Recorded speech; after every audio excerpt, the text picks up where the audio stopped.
Será vacinação. possível erradicar o Covid?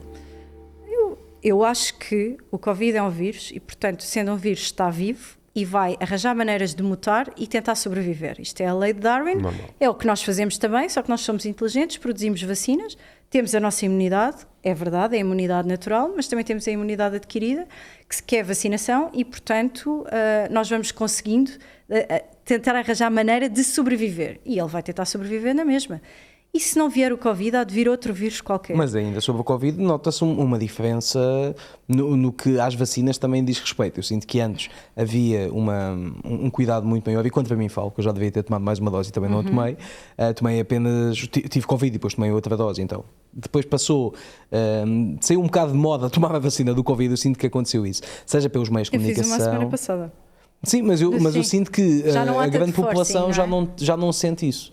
Sim. Porquê? Porque nós já temos uma maior imunidade de grupo ou simplesmente porque o próprio vírus já não é tão perigoso? Temos duas coisas. Temos uma maior imunidade de grupo e temos atualmente um vírus que não é tão crítico como era no início, não é? Ok. Pronto, e portanto as duas coisas em conjunto fazem isso. Também as pessoas mais jovens não estão a ser chamadas, portanto estabeleceu-se aqui grupos de risco e apenas esses é que estão a levar neste momento a quarta dose. Eu fui chamada porque sou profissional de saúde. Sim. Esta vacina que está a ser dada neste momento é um pouco diferente das vacinas iniciais, porque cobre mais esta última estirpe do que as estirpes iniciais, portanto é a chamada bivalente. Ou seja, esta vacina agora é muito mais para casos específicos e por isso é que a maioria da população já não tem de ser... Não é sentido a obrigação, mas... Estamos a fazer com a Covid aquilo que fazemos, por exemplo, com a gripe. A vacina da gripe é anual, não é? Sim. Mas só são chamados alguns grupos, idosos, portanto, maiores de 65 anos. Mas se eu quiser tomar, posso? Não é? Ou não? Sim, pode-se, mas Quer dizer, eu posso porque normalmente... eu sou asmático, sou doente crónico. Lá está, acabo eu. doentes crónicos, mas normalmente as pessoas que não têm estas doenças, que não encaixam nestes grupos de risco, não vão fazer a vacina. Mas e é isso que se quer, não é? Não poderá ser um risco para propagarmos. Eu ainda há pouco tempo vi uma notícia que dizia que podemos voltar a ter uma nova onda neste inverno, também pela questão do frio, sim, os cortes de eletricidade e tudo mais. Mas nós podemos sempre ter ondas e todos os anos há imensa gente que acaba por falecer, por exemplo, com gripe, com o vírus influenza, portanto, isto é uma coisa... Esse era um dos temas na altura, que era a diferença de quem morria com gripe ou com Covid. Sim, nós durante a época do Covid não tivemos gripe em Portugal, quer seja pelo uso da máscara, quer seja pela lavagem das mãos, não houve Então porquê gripe. que nós parámos de fazer isso? Não fazia mais sentido nós dizermos assim, olha, acho que nós conseguimos quase todos viver assim. Uma das coisas que eu acho que era muito importante, e aliás o meu livro termina com esta frase, que é: o que é que faríamos de diferente se passássemos por isto outra vez? O que é que nós aprendemos com isto tudo? Nós deveríamos ter aprendido que se eu estou doente posso usar uma máscara, se não me sinto bem, ou não vou trabalhar, ou vou trabalhar mais resguardado, não é? Ou de máscara, lavo mais vezes as mãos. Eu acho que toda a gente já toda a gente dá aulas disto, toda a gente aprendeu isto. Sim. Porque é que não ficou, não é? Os países asiáticos usam máscara, quer dizer, também desde sempre. Desde sempre. Porque é que não fica? Pelo menos seja, para as pessoas que se houve sentem hábitos ali doentes. que se perderam. Sim. E que talvez fizessem sentido. Agora, só aqui, não sei se queres acrescentar alguma coisa a este assunto, eu tenho só uma questão, na questão das vacinas, daquela fase em que era necessário estar vacinado para ir ao restaurante, ir ao café, ir a isto, ir àquilo. Até que ponto é que isso não é perigoso? Ou seja, num cenário muito... Eu estive a ver Black Mirror esta semana, por isso se calhar que eu fiquei com estas ideias. Mas no dia em que quem estiver no comando tiver uma intenção um pouco pior do que aquela que é usada agora, que é o cuidado com a população, e começarmos a ir num sentido de controle, não achas que pode haver um risco... controle do quê? Da população ou da doença? Da doença. Do controle a nível da obrigatoriedade da medicação. Ou seja, eu começo por dizer assim, realmente necessitamos de vacinar para este vírus. E aí acho que toda a gente concorda. Agora imagina que daqui a 10, 15 anos surge alguém que diz, não, nós devíamos obrigar as pessoas a tomar um certo tipo de estímulos, ou uma certa medicação, ou um suplemento qualquer, porque isso vai criar dentro do nosso organismo mais defesas para X. E de repente cria-se aqui um efeito dominó muito difícil de parar. Eu acho que isso não vai acontecer, mas eu também acho que acontecem não, coisas, mas por de qualquer exemplo, forma eu tenho de puxar. Se calhar não se transplanta fígados, não é? A quem continua a beber. A sério? Não sabia. Não sabia. Vamos receber um fígado e vamos estragar esse fígado, se continua a beber. Não é? Então, Se vamos supor que então a entramos... pessoa tem de fazer o tratamento primeiro? Não é fazer o tratamento, não pode beber. Não pode beber ponto. Epá, nós eu estou a perguntar podemos. isto agora um bocado... Agora isto são questões muito importantes, não é? isto são questões importantes, isto já existe, isto faz parte da ética médica, não é? Há pessoas que estudam estas questões, como por exemplo tratar pessoas, por exemplo, há quem diga isto, vamos tratar pessoas com cancro e que continuam a fumar, não é? Ou seja, as pessoas, é um bocado como a banda gástrica, eu acho que as pessoas têm de conseguir perder peso antes. Não é? Por exemplo, ou fazer esse tipo de tratamento subsidiado pelo Estado e depois as pessoas não têm controlo ou não fazem todo o pacote que, para colocar fazer este tipo de cirurgia, tem que se ter um acompanhamento psicológico, tem que se fazer algum exercício, portanto, tem que se fazer um todo, não é? Porque realmente só aquilo sozinho não vai ser suficiente. Pronto. Isto são muitas questões que se colocam, não é? Isto vai acontecendo. Ora, e estamos a chegar ao final da nossa ampulheta, mas há aqui 3 ou 4 questões muito rápidas que eu acho que seriam... Eu pelo menos tenho curiosidade. A primeira, eu sei que tu vais começar agora também a dar aulas num novo curso, não sei se queres falar sobre isso, mas a minha questão, além disso, que acho que podíamos saber, era como é que ainda há tempo e o que é que ainda te falta fazer. Ou seja, com tudo o que já fazes e que já fizeste, como é que ainda consegues encaixar mais coisas, e aproveito para te agradecer teres vindo aqui, porque deve ter sido difícil de encaixar, e o que é que ainda te falta fazer? Ainda acho que ainda me falta fazer tanta coisa. Eu acho que ainda estou a começar, ainda sou muito pequenina neste mundo de coisas que há para fazer. Mas já qual é que é o curso? Se quiseres, é uma pós-graduação de gestão e de felicidade em termos de saúde organizacional, portanto, e vou lá dar aulas e realmente isto para mim é um grande desafio. É um desafio? É um desafio, sim. Tudo que me cheira a desafio, lá vou eu. Gosto muito e acho que tenho muito para trabalhar ainda na área de comunicação. Acho que isto é uma área que tenho muito, muito para desenvolver, muito para aprender. E qual é que é assim o sonho? Um sonho. Eu acredito que não seja ser Ministro da Saúde, isso não é... Não, eu não tenho assim um sonho. A única coisa que quero são coisas básicas, tipo ser feliz. Eu vou atrás de desafios. O próximo desafio, qual é que é? É este curso? O próximo desafio é este curso, sim. Há algum novo livro na calha? Não? Gostava de escrever outro livro mais sobre saúde, ou seja, não tanto, portanto, este livro relata o que é que nós vivemos, este que eu escrevi, e agora gostava de escrever um livro sobre saúde, sobre aquilo que eu acho que interessa. Muito bem, Ruben, não sei se tens alguma questão para colocar. Não, até acabou a nossa ampulheta. Eu queria só, se calhar, olha, vamos alongar só mais um bocadinho. Vamos aí. Porque havia outro tema que eu gostava de debater aqui com a Ana, que foi, eu passei para o teu Instagram, assim, muito rápido, e vi uma live muito interessante que tu fizeste sobre o bullying. E isso com uma para colega mim, de pedopsiquiatria. Exatamente, com a Salomé Ratinho, sim. Salomé Ratinho, exatamente. Nome bastante curioso. Sim. Nome bastante curioso. Atenção, gosto muito do nome. Eu quando vi aquilo, eu fiquei... Não é impressionado. Fiquei naquela de, ok, hoje em dia o bullying é um dos pontos mais abordados, até porque finalmente a saúde mental começa a ter mais destaque e o impacto do bullying nele é muito cru, logo em tenra idade. Só que eu aqui levanto uma questão que é até que ponto é que não se pode fazer mesmo bullying nenhum.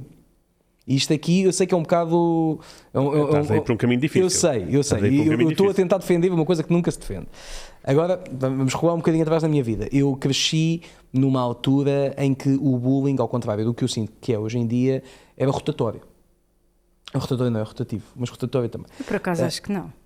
Mas eu acho que era muito focado em alguém e lá ficava.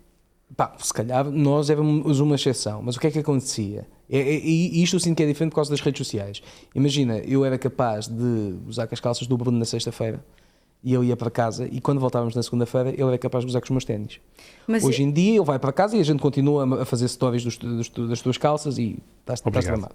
Mas na altura eu sinto que havia essa diferença. Uma das coisas que a Salomé fala nesta live é que na definição de bullying a pessoa que sofre não se consegue defender.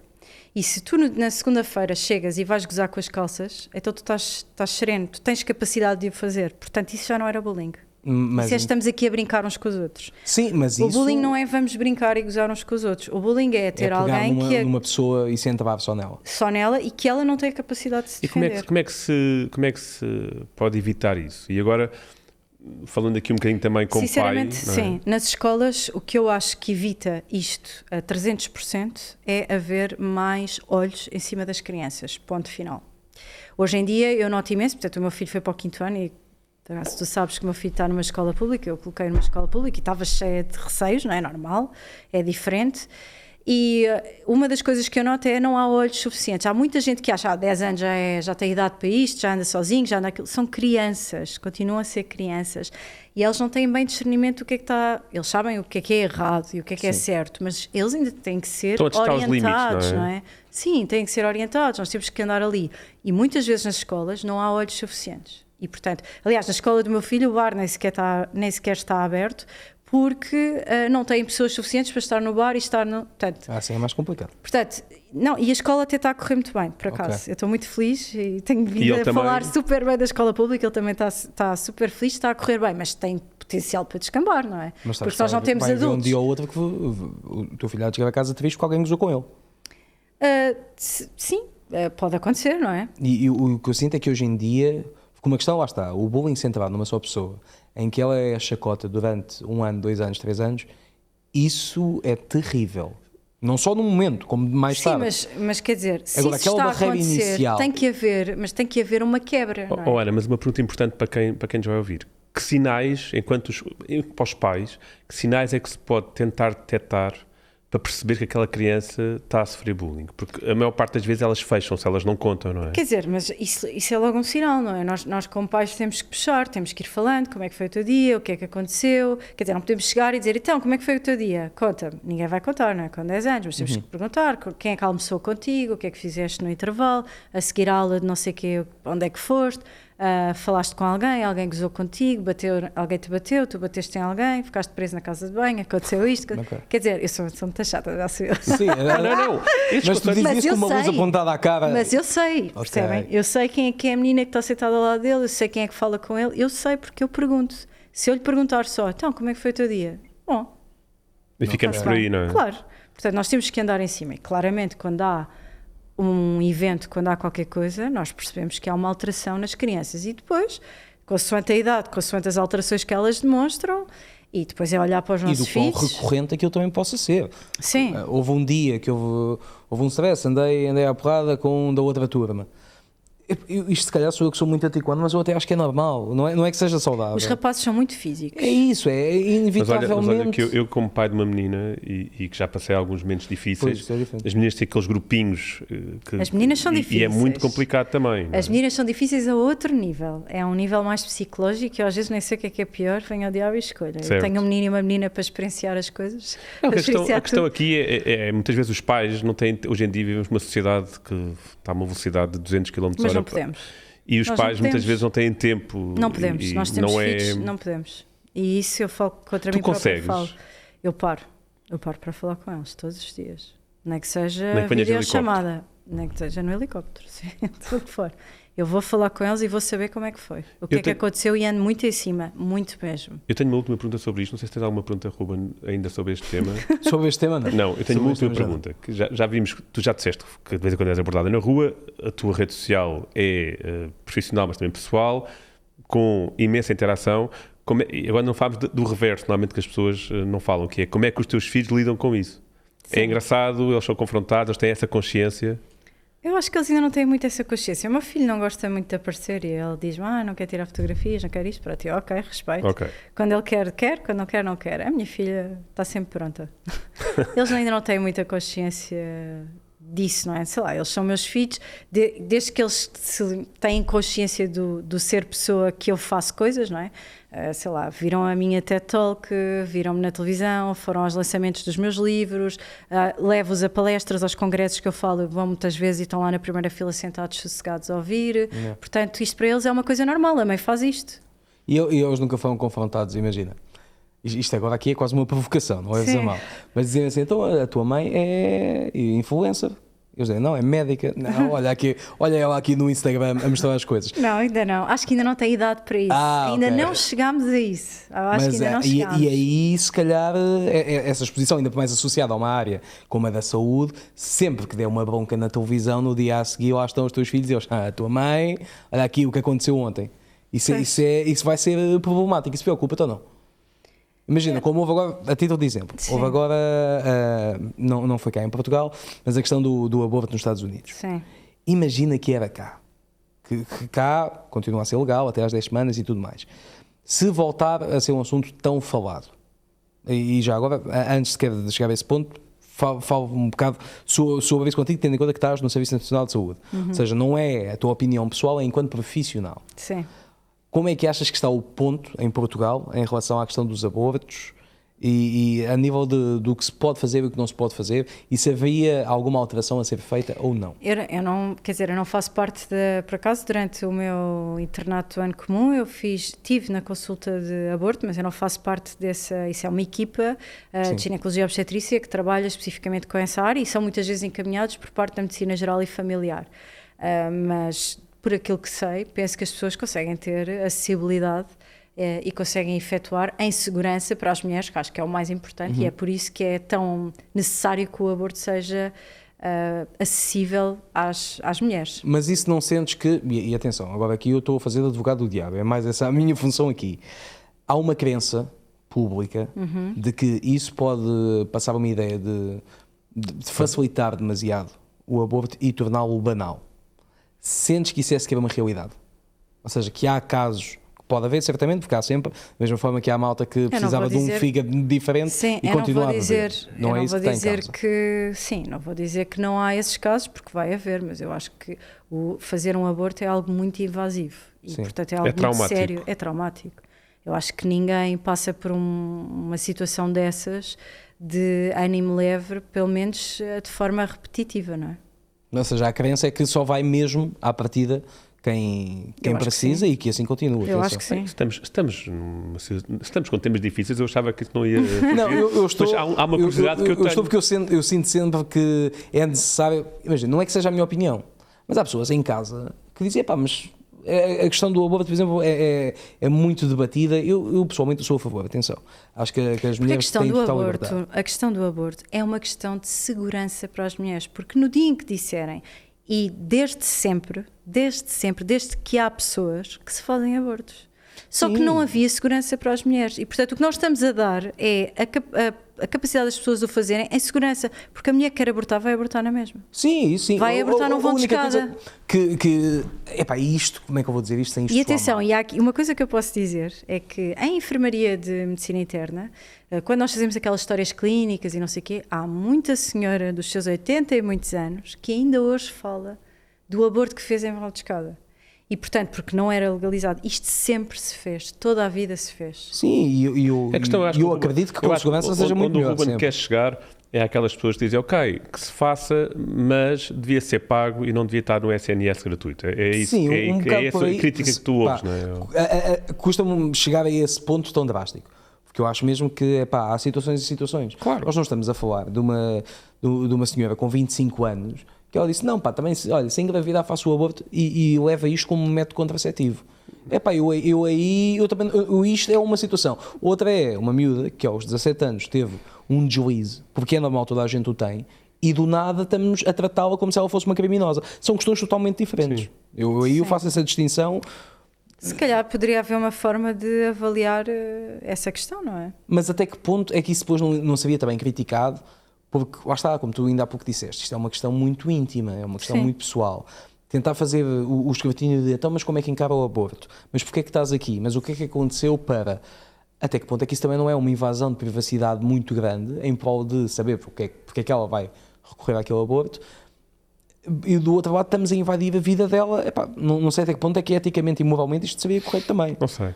Não, eu estava a falar em relação ao pagamento. Se calhar há pessoas que podem pagar uma percentagem, outras não é?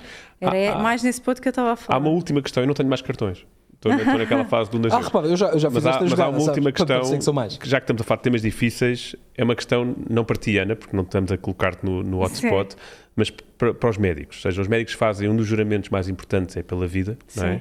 E hoje em dia há uma grande discussão sobre a eutanásia. É indiferente o que é que cada um de nós três pensa sobre o tema. A questão aqui é como é que para a classe médica, que vê pessoas a morrer todos os dias, que sofrem, que vê pessoas em sofrimento atroz, é encarar isto, por um lado. E segunda pergunta, quem dá o toque final vai ser um médico. E como é que o médico se sente na pele de Deus, não é? de chegar ali, desligar o Eu, por botão. acaso, eu não considero que isso seja Deus, porque eu acho que uma pessoa que está nessa fase, Deus Já foi embora. não é já foi embora, já delineou o seu caminho. Nada vai mudar aquele caminho. Não, se é hoje, se é amanhã, se é daqui a uma semana, isso é que pode ser alterado. Agora, o que eu acho é, a título pessoal, e eu já passei por, já muita gente acabou por falecer comigo, não é? Porque eu trabalho nessa área precisamente.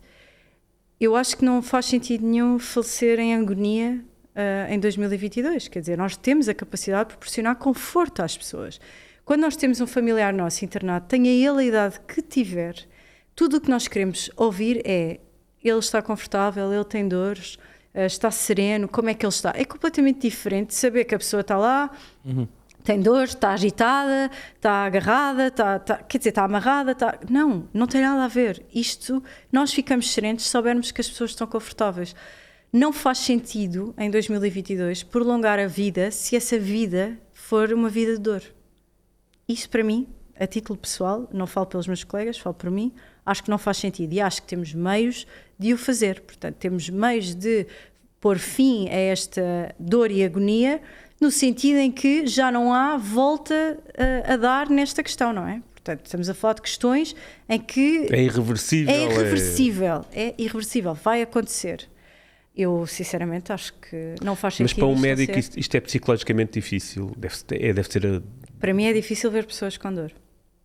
É o contrário. Aliás, eu trabalho com muitas drogas, não é? Com muitos anestésicos e sedativos. Eles existem, é para serem dados. Portanto, eu não acho que faça sentido haver dor em 2022. Eu depois desta não, eu não vou acrescentar nada porque só vai estragar. Por isso, eu concordo totalmente contigo. Concordo também totalmente contigo, não disseste nada, mas eu concordo. Se tivesse dito, eu iria concordar. Tu sabes que este é um tema particularmente difícil para mim. Portanto, até por uma experiência muito, muito recente, posso partilhar aqui, não é estar aqui a entrar em tabu, mas ter a consciência que alguém vai sair da nossa vida e é irreversível. Mas, se calhar nós devíamos falar mais sobre isto, não é? Porque achas que é um tema faz parte da vida. Tem que se quebrar este tabu? Eu acho que sim. Eu falo muito disto até com os meus filhos. Os meus filhos às vezes, não sei quem vão morrer, vais. Vamos todos, ninguém cá fica. Mas ao pequeno almoço antes de ir para a escola. Isso é um bom Faria morrer um dia, não hoje. Vai. Não, mas isto até é um bocadinho, mais uma vez, literacia em saúde. É verdade. Para quem tem filhos, há ali uma fase em que os miúdos perguntam, mas vamos morrer? E aquilo para eles é um choque terrível. Sim, a sim. primeira consciência como é que tu achas que se deve lidar com isso quando está à frontalidade? Sim, vamos. Sim, vamos. Nós temos que falar com as crianças e, aliás, isto é uma coisa que eu perguntei à Salomé. E ela é a favor de temos que falar com as crianças e explicar-lhes as coisas, senão estamos-lhes a dar espaço para eles colocarem coisas na cabeça que não são tão verdade assim. E nós temos que explicar, tudo é um ciclo, não é? Eles veem que é um ciclo, nós nascemos, nós vamos crescendo, vamos ser velhinhos e havemos de partir. E, portanto, se eles veem este ciclo, não tem problema nenhum em explicar-lhes isto. Eu acho que o problema é não explicar e fazer disto um tabu. E todos nós temos que compreender. Eu, neste momento, e houve uma vez um colega que me disse isto, e é verdade, eu vivo a melhor fase da minha vida em que eu tenho os meus pais e tenho os meus filhos. E esta é a altura plena da nossa vida, não é? Sim. Em que temos em cima e em baixo de nós e que é a altura em que temos tudo e, portanto... Custa-me saber que há tanta gente a passar mal quando tem pais e filhos consigo. Sim, acho que é mesmo saborear a vida. E netos? Sim, e netos. Eu ainda não estou na fase de netos. Não estamos nessa fase. E vamos continuar. Não, mas netos já não vou conseguir. Essa parte já não vou conseguir. Um dia. Ruben. Obrigado. Obrigado. Ana, estou super agradecido. Mas mais importante que isso, acho que o que se disse aqui hoje foi muito importante para muita gente que nos ouve. Quero-te agradecer. Não sei se queres dar uma última palavra sobre algo que te seja especial para fecharmos hoje. Acho que foi uma boa viagem que fizemos aqui por vários temas. Acho que essa parte foi muito engraçada. Senti quando disseste vários, vários. Não, porque eu senti que se isto tivesse mais um tempo, mais temas iríamos abordar, com certeza. E se tivéssemos aberto a tal garrafa de vinho... Sim, exato. Ui. Isso fica para outro episódio. Fica para outro episódio. E pronto, e só dizer que eu sou uma pessoa muito acessível e que estou disponível. Como é que podem chegar aqui nas redes sociais? Docchini, como veem, por exemplo. Docchini com 2 N's. É verdade, com 2 N's. E é procurar o meu nome. É fácil. Muito bem, muito obrigado. Vemo-nos para a próxima semana com outro convidado fantástico. Ficamos por aqui e sejam felizes.